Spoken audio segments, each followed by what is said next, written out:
Floor road দিয়ে ওই দিক দিয়ে একটা বাইপাস রোড রয়েছে, কোন প্রকার বিশৃঙ্খলা যাতে না হয়। তোর মিটার তুললে আমাদের মিটার ফিরিয়ে দে, তোর মিটার তুললে জনগণের রক্তচোষা মিটার বাতিল করতে হবে।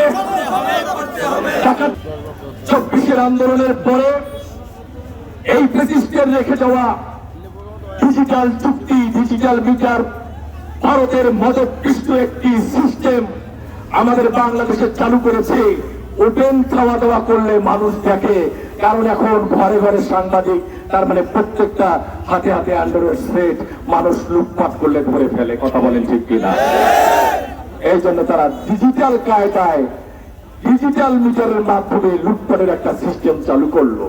কিন্তু ভদ্রলোক বাচ্চাদের কপাল খারাপ, তারা এই লুটপাট আর বেশি দিন খাইতে পারে নাই। এখন আমি বাংলাদেশ সরকারকে বলতে চাই, আপনারা ডিজিটাল চালু রাখেন, আমাদের কোনো সমস্যা নাই, কিন্তু ফ্যাসিস্টের সিস্টেমকে ভেঙে চুরমার করে দিতে হবে। বাত ব্যথা, প্যারালাইসিস কিংবা আর্থ্রাইটিস, আধুনিক প্রযুক্তি ও অভিজ্ঞ বিশেষজ্ঞদের সমন্বিত চিকিৎসার নির্ভরযোগ্য নাম ডিপিআরসি। আপনি সংসদে মাননীয় প্রধানমন্ত্রী বাংলাদেশে যেভাবে আপনি আনা সেখানে দৌড়ঝাঁপ করছেন, সংসদে যে ভাষায় কথা বলছেন, আমরা অত্যন্ত খুশি আপনি একজন জনপ্রিয় প্রধানমন্ত্রী হয়ে গেছেন। আপনাকে সাধুবাদ জানাই। কিন্তু সাধারণ মানুষের শান্তিতে নাই, সাধারণ মানুষ খেতে পারে না, মিটারের বিল দিতে, বিদ্যুৎ বিল দিতে অবস্থা খারাপ। সাধারণ মানুষ বাচ্চা কাচ্চাকে লেখাপড়া করাতে পারছে না।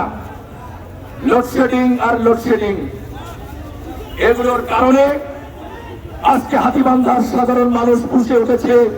শুধু হাতীবান্ধার মানুষ নয়, এই মুহূর্তে রংপুরে অনুষ্ঠান চলছে, প্রোগ্রাম চলছে, বিক্ষোভ চলছে।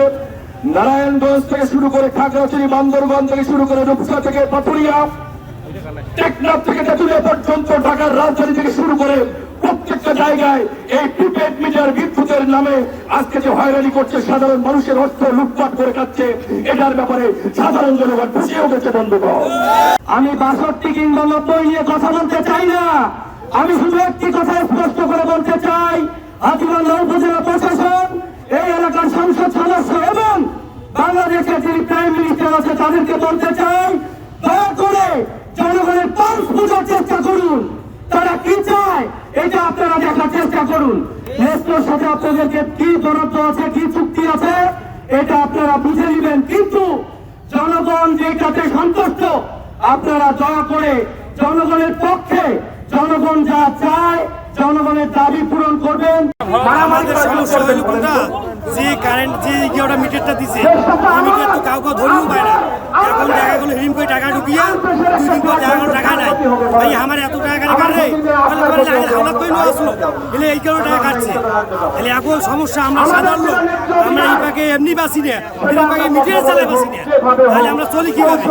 আমরা তো বাংলাদেশের নাগরিকই নয়। তাইলে এখন কি যাচ্ছেন? তাহলে এখন আমরা কি চাইতেছি বলতে, আমাদের আগের মিটারে থাক, আমাদের বিল আগের বিলে থাক। এখন একটা বিল যদি 200 টাকা বাড়ান, 4 দিন চলাইতে নাই, বিল শেষ। তাহলে আমরা কি করি? আমাদের তো বুদ্ধি নাই। এখন আমরা আগের মিটার চাই, আগের বিল চাই, ওইভাবে চলুক, না হলে আমরা এই আলোচনা চালাবো, আলোচনা চলবে।